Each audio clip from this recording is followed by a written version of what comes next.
Hello दोस्तों, मैं हूं शरद पोखरकर और आज के वीडियो में हम S-Log 3 के बारे में जानेंगे। S-Log 3 के लिए सही सेटिंग कौन सा है सोनी कैमरे में, ये बहुत लोग पूछते हैं और बहुत सारे लोगों को दिक्कत है कि यहाँ पे PP1, PP2 से PP11 तक पिक्चर प्रोफाइल दिए हैं, तो यहाँ पे हम कौन सा सही पिक्चर प्रोफाइल है S-Log 3 के लिए या S-Log 2 के लिए, ये समझ में नहीं आ रहा। तो इस प्रॉब्लम को कैसे फिक्स करें, यहाँ पे सही पिक्चर प्रोफाइल कौन सा S-Log 3 के लिए, जिससे बहुत लोग कंफ्यूज है। तो आज के वीडियो में हम पिक्चर प्रोफाइल के बारे में जानेंगे कि यहाँ पे S-Log 3 के लिए सही तरीके से कौन सा पिक्चर प्रोफाइल काम करता है। तो चलो वीडियो को स्टार्ट करते हैं, लेकिन उससे पहले वीडियो को आपको पूरा देखना है।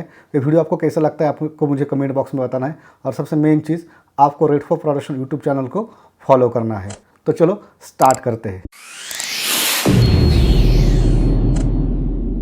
दोस्तों, जब भी कैमरा में कोई फोटो या वीडियो हम शूट करते हैं तो वहाँ पे दो चीज़ें रिकॉर्ड होती है। जैसे आपको स्क्रीन के ऊपर यहाँ पे दिख रहा है कि यहाँ पे आप देख सकते हैं, पहली चीज़ जो रिकॉर्ड होती है वो होता है लाइट। पहले ब्लैक एंड व्हाइट फिल्में रहती थी और वहाँ पे सिर्फ और सिर्फ लाइट ही रिकॉर्ड होता था, इसीलिए पिक्चर में आपको शैडो, मिड टोन और हाईलाइट ही दिखते थे, कलर नहीं दिखते थे। तो वहाँ पे सिर्फ लाइट रिकॉर्ड होता था, पूरी फिल्म आपको ब्लैक एंड व्हाइट में ही दिखती थी। लेकिन जैसे टेक्नोलॉजी अभी इंप्रूव हो गई तो वहाँ पे एक चीज़ और ऐड हो गई, वो मतलब कलर। मतलब लाइट के साथ अभी कलर भी रिकॉर्ड होने लगे हैं। तो कलर और लाइट है दोनों बहुत इंपॉर्टेंट चीज़ें हैं और उसी से हमारा फोटो या वीडियो बनता है। जब भी हम कोई फोटो या वीडियो रिकॉर्ड करते हैं तो वहाँ पे दो चीज़ें रिकॉर्ड होती है, पहला होता है लाइट और सेकंड होता है कलर। जहाँ पे लाइट की बात आई तो हर एक कैमरा का एक गामा होता है और उस गामा में लाइट रिकॉर्ड होता है। जैसे हम नॉर्मल वीडियो शूट करते हैं तो वहाँ पे गामा होता है रेक 709, मतलब वहाँ पे एक बिल्कुल जैसे आपको आंखों से दिखता है उस तरीके से पिक्चर रिकॉर्ड होता है। लेकिन वहाँ पे दिक्कत ये होती है कि वहाँ पे हमें पिक्चर में डायनेमिक रेंज बहुत ही कम मिलती है। डायनेमिक रेंज मतलब आपके पिक्चर में जो शैडो है, हाईलाइट है, उसके डिटेल हमें सही तरीके से नहीं मिलते। तो उसको एक्सटेंड करने के लिए एक अलग पिक्चर प्रोफाइल बनाया गया है, उसका नाम है लॉग। तो ये लॉग हर एक कैमरा में होता है, सोनी कैमरा में उसको S-Log बोलते हैं। तो आज हम जानेंगे S-Log का सही पिक्चर प्रोफाइल कौन सा है। तो यहाँ पे बहुत सारा कन्फ्यूजन है, तो आज आपका ये कन्फ्यूजन दूर हो जाएगा। तो चलो हम कैमरा में जाते हैं। तो यहाँ पे जाना है आपको मेनू में जाना है कलर, कलर में जाना है कलर टोन। कलर टोन में आपको यहाँ पे एक चीज़ दिखाई देगी, वो है पिक्चर प्रोफाइल।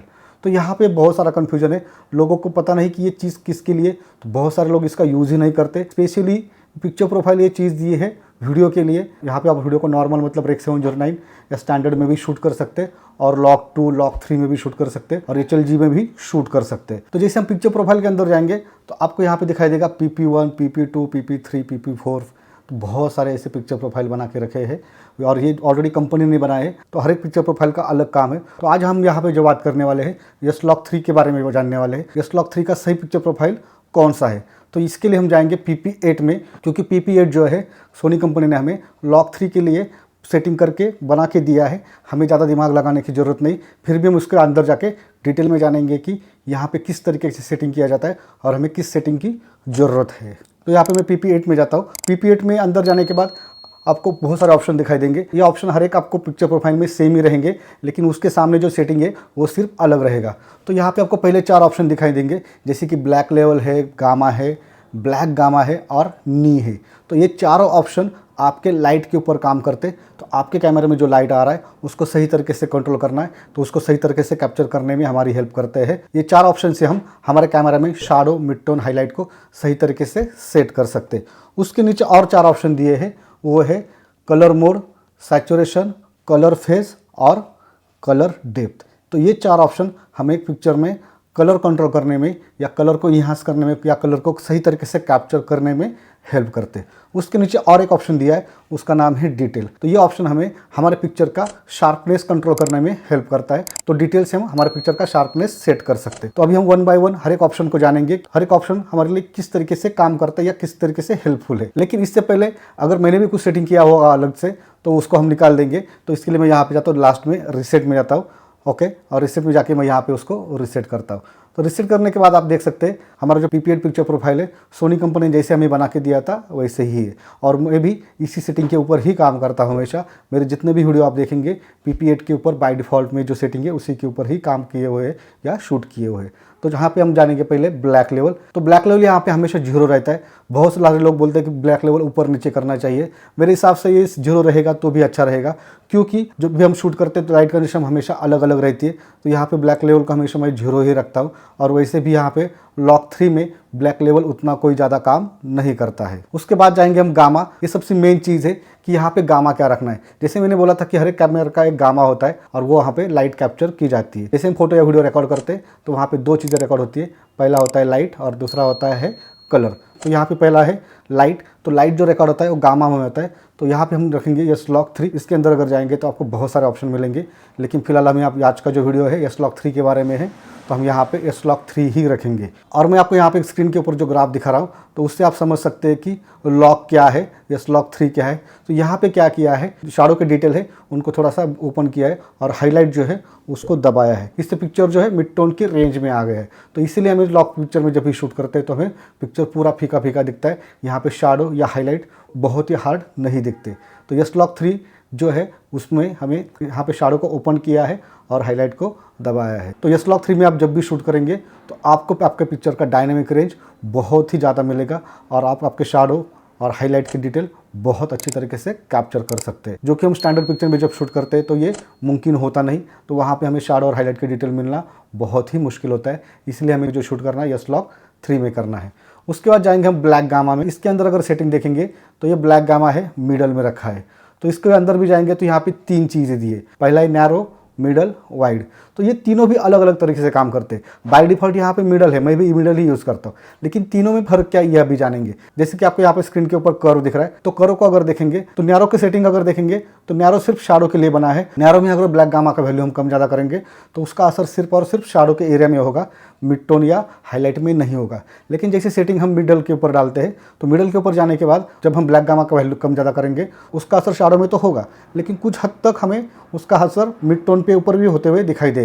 ओके, और जैसे हम वाइड के ऊपर जाते हैं तो वाइड के ऊपर जाने के बाद उसका असर शैडो, मिड टोन और हाईलाइट में भी होगा। जैसे हम ब्लैक गामा कम ज़्यादा करेंगे तो उसका असर पूरा ग्राफ के ऊपर या पूरे कर्व के ऊपर आपको दिखाई देगा, मतलब पूरे पिक्चर में असर दिखाई देगा। तो इसको मैं प्रेफर करता हूँ कि मिडल ही रखे और कंपनी ने भी हमें मिडल ही दिया है, तो इसको मैं करता हूँ ओके। तो ब्लैक लेवल का वैल्यू हमेशा बाय डिफ़ॉल्ट 0 रहता है, लेकिन अगर हम चाहे तो हमारे हिसाब से हम उसको सेट कर सकते हैं। तो मैं यहाँ पे आपको सेट करके दिखाता हूँ कि जैसे मैं यहाँ पे ब्लैक लेवल का वैल्यू अगर बढ़ा रहा हूँ तो आप क्या देख सकते हैं, यहाँ पे पिक्चर में थोड़ा सा असर हो रहा है। देखो यहाँ पे -0 और +0 तो दोनों फ़र्क आ रहा है। -0 में आपको यहाँ पे दिखाई देगा ब्लैक पार्ट है, जो शैडो का पार्ट है बहुत ही डार्क दिख रहा है। और जैसे हम प्लस में जाते हैं तो वहाँ पे शैडो की डिटेल हमें ज़्यादा मिल रहे हैं, लेकिन यहाँ पे अगर जितने ज़्यादा ओपन करेंगे तो वहाँ पे नॉइज़ आने के चांसेस ज़्यादा रहते हैं। तो इसके लिए हम यहाँ पे सेट करेंगे 0। उसके बाद जाएंगे हम नी में। यहाँ पे नी जो ऑप्शन है ये हमेशा हाईलाइट के ऊपर काम करता है और हाईलाइट को कंट्रोल करने में हमें हेल्प करता है। तो यहाँ पे हम हमेशा जो बाय डिफ़ॉल्ट होता है उसका नी का जो मोड है वो हमेशा ऑटो होता है। नी को मैं हमेशा ऑटो ही रखता हूँ क्योंकि लाइट कंडीशन हमेशा चेंज होती रहती है शूट में। तो ऑटो में वो अपने हिसाब से हाईलाइट का रेंज सेट करता है और वहाँ पे हाईलाइट की डिटेल हमें अच्छी तरीके से कंट्रोल होते हैं। लेकिन उसके नीचे मैनुअल का ऑप्शन भी दिया है, तो आपको अगर मैनुअल में करना है तो आप मैनुअल भी कर सकते हैं, लेकिन मैं ऑटो प्रेफर करता हूँ हमेशा, तो मैं ऑटो पे रखता हूँ। यहाँ पे ऑटो सेट के नीचे जाएंगे, इसके नीचे आपको 2 ऑप्शन मिलेंगे ऑटो सेट। तो ऑटो सेट में जाने के बाद आपको यहाँ पे उसका मैक्सिमम पॉइंट जो है, मतलब कितने % में वो काम करेगा, वो भी हम अपने हिसाब से सेट कर सकते हैं। यहाँ पे बाय डिफ़ॉल्ट 100 है तो हम उसको 100 ही रखेंगे और उसका सेंसिटिविटी यहाँ पे हाई, मिड और लो है तो हम यहाँ पे मिड रखेंगे। ओके, तो उसके बाद हम मैनुअल सेट में जाएंगे तो यहाँ पे भी हम जो हाईलाइट वाला पॉइंट है उसको अपने हिसाब से सेट कर सकते हैं, कितने % के ऊपर वो पॉइंट आना चाहिए और उसके ऊपर वो ग्राफ कम ज़्यादा होना है, वो हम अपने हिसाब से सेट कर सकते हैं। तो यहाँ पे हम 95% ऑलरेडी वहाँ पे बाय डिफ़ॉल्ट है, लेकिन हम यहाँ पे नी को जो यूज़ करने वाले ऑटो यूज़ करने वाले हैं। इस तरीके से हमने 4 ऑप्शन कवर कर लिए जो कि हमारे लाइट को कंट्रोल करने में हेल्प करते हैं जब हम व्लॉग में शूट करते हैं। उसके नीचे कलर मोड है, ये भी बहुत इंपॉर्टेंट टॉपिक है। पहले आपने देखा था कि गामा, तो यह गामा रखा है हमने S-Log 3, लेकिन दूसरी चीज़ है कलर मोड। जैसे मतलब मैं अभी ने आपको बोला था कि जब भी कैमरा में फोटो या वीडियो रिकॉर्ड होता है तो वहाँ पे 2 चीज़ें रिकॉर्ड होती है।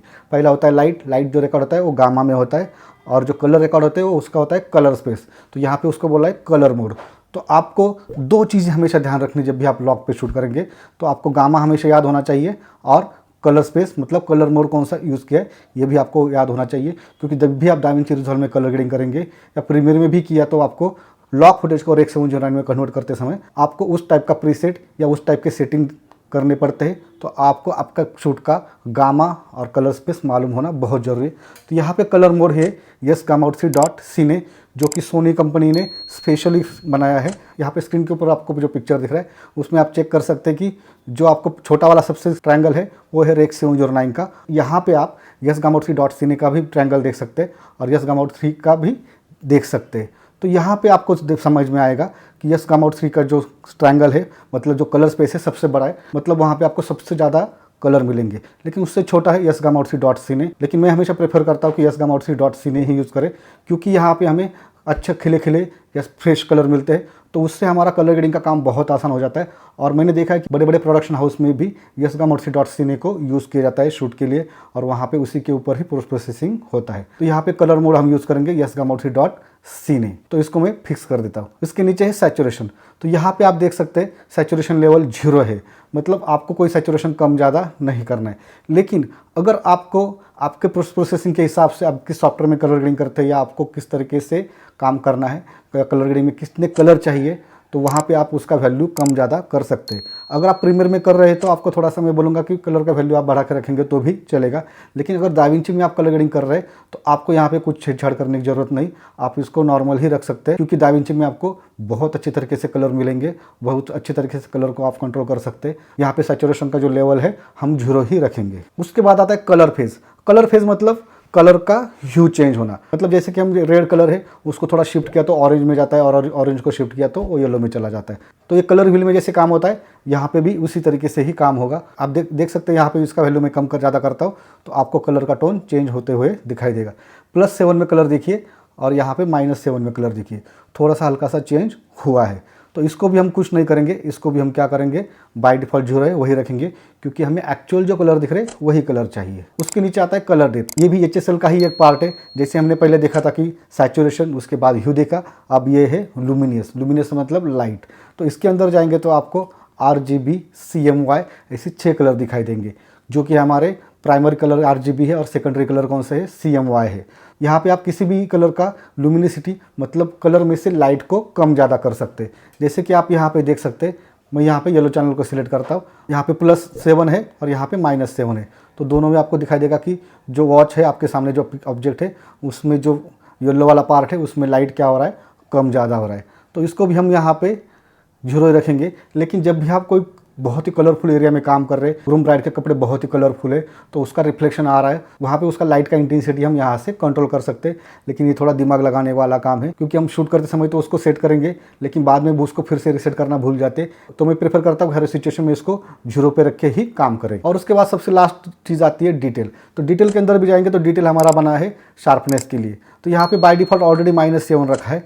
लेकिन आपको अगर ज़्यादा डिटेल चाहिए तो आप यहाँ पे क्या कर सकते हैं, +5 +4 तक लेके जा सकते हैं। लेकिन मैं रिकमेंड करूँगा कि ज़्यादा मत बढ़ाओ, पिक्चर बहुत ही शार्प लगेगा और वो सिनेमैटिक नहीं लगेगा, क्योंकि वीडियो का रूल ही है कि वीडियो में ज़्यादा शार्पनेस नहीं होता है, फोटो में ज़्यादा शार्पनेस होता है, क्योंकि वीडियो एक मोशन पिक्चर है और फोटो एक स्टिल पिक्चर है।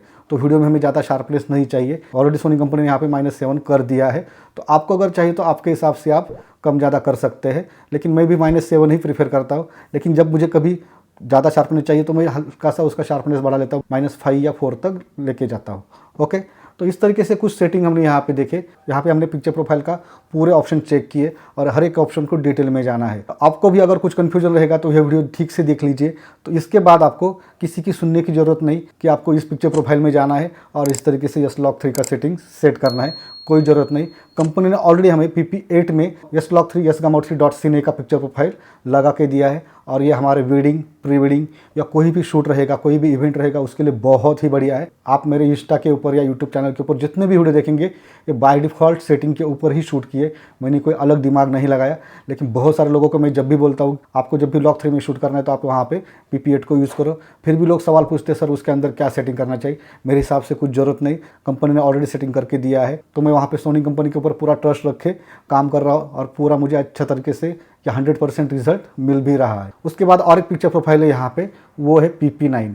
तो ये यहाँ पे सेम पिक्चर प्रोफाइल है, लेकिन यहाँ पे सिर्फ एक चेंज है, जो कलर मोड है वो अलग है। यहाँ पे जो कलर मोड है सिर्फ YesGamma3 है, और जो PP8 में था YesGamma3.cine था। तो उतना ही फ़र्क है। लेकिन आप अगर कलर ग्रेडिंग में मास्टर हो, आप अगर दाविंची रिजॉल्व यूज़ कर रहे हो, आप यहाँ पे यस मोड 3 भी यूज़ कर सकते हैं और अच्छा रिजल्ट निकाल सकते हैं। लेकिन इसके लिए थोड़ा सा एक्सपीरियंस की ज़रूरत है। यहाँ पे और एक पिक्चर प्रोफाइल में बताऊँगा आपको, वो है PP7। PP7 में जो पिक्चर प्रोफाइल है ये S-Log 2 का है और मोस्ट ऑफ जो लोग M3 के ऊपर शूट करते हैं, जिनके पास जो कैमरा बॉडी है वो 10 बिट नहीं है, 8 बिट कैमरा बॉडी है, वो प्रेफर करें कि S-Log 2 के ऊपर गामा आउट में शूट करें। वो S-Log 3, PP8 या PP9 में शूट मत करो, वहाँ पे कलर ग्रेडिंग में बहुत सारी दिक्कत आती है। यहाँ पे आपका अगर M3 कैमरा है या 8 बिट बॉडी है, वहाँ पे आप PP7 में ही शूट करना है। लेकिन M4 है, 7S3 है, FX3 है, तो उन कैमरा में आप PP8 के ऊपर शूट कर सकते हैं। अब 7S3 FX3 कैमरा में PP7, PP8, PP9 दिया नहीं है, तो आप वहाँ पे और किसी पिक्चर प्रोफाइल में जाके इस तरीके से मैन्युअली सेट करके आपका शूट कर सकते हैं। वहाँ पे अलग सा लॉक का सेटिंग दिया है, वो यूज़ करके भी आप शूट कर सकते हैं। तो आपको वीडियो कैसा लगा आप मुझे कमेंट करके बता सकते हैं, और आपके पास कौन सा कैमरा है और आप किस पिक्चर प्रोफाइल के ऊपर शूट करते हैं ये भी आपको कमेंट में बताना है। और आप अगर हमारे रेड फॉक अकेडमी का क्लासेस ज्वाइन करना चाहते हैं तो आप हमें नीचे दिए गए नंबर के ऊपर कॉल, मैसेज, व्हाट्सअप कर सकते हैं। आपको यहाँ पे cinematography, camera setting, gimbal handling से प्रीमियर प्रो में एडिटिंग, कलर ग्रेडिंग और दाविंची रिजॉल्व में एडवांस कलर ग्रेडिंग पूरा डिटेल में सिखाया जाएगा। आप अगर क्लास के लिए इंटरेस्टेड रहेंगे तो नीचे दिए नंबर के ऊपर हमें कॉल, मैसेज या व्हाट्सअप करके आपका सीट कंफर्म कर सकते हैं। तो आपको वीडियो कैसा लगा आप मुझे कमेंट बॉक्स में बताना है, और उसी के साथ वीडियो को लाइक करना, शेयर करना भूलना नहीं, क्योंकि बहुत सारे लोगों को लॉक पिक्चर प्रोफाइल के बारे में दिक्कत है, और स्पेशली Log 3 के बारे में। आगे मैं और एक वीडियो लेके आने वाला हूँ, और Log 3 में शूट करते समय हमें और क्या क्या सेटिंग करने हैं कैमरे में, और किस तरीके से हमें प्रिकॉशन लेने हैं और किस तरीके से शूट करना है, इसके बारे में भी वीडियो लेके आने वाला हूँ। तो तब तक वीडियो को लाइक करो, शेयर करो और रेड फॉक प्रोडक्शन को सब्सक्राइब करना भूलना नहीं। Thank you.